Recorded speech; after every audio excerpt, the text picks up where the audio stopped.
সন্ত্রাস বিরোধী আইনে সাংবাদিক আনিস আলমগীর ও অভিনেত্রী মেহের আফরোজ শাওন সহ 4 জনের বিরুদ্ধে রাজধানীর উত্তরা পশ্চিম থানায় অভিযোগ দায়ের করা হয়েছে।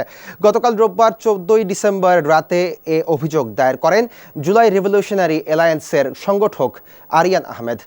মামলায় অভিযুক্ত আরও 2 জন হলেন মারিয়া কিশপট্ট ও ইমতুরাতিশ ইমতিয়াজ।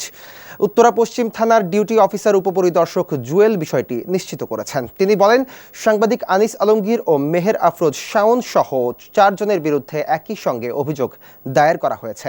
বিবাদীদের বিরুদ্ধে ফ্যাসিস্ট হাসিনা পলায়নের পর রাষ্ট্রকে অস্থিতিশীল করা ও নিষিদ্ধ আওয়ামী লীগকে পুনর্বাসিত করার ষড়যন্ত্র সহ বেশ কয়েকটি বিষয়ে লিখিত অভিযোগ দায়ের করা হয়। এদিকে রোববার রাত 8টার কিছু আগে ধানমন্ডির একটি জিম থেকে সাংবাদিক আনিস আলমগীরকে ডিবি সদস্যরা তাদের কার্যালয়ে নিয়ে যায়।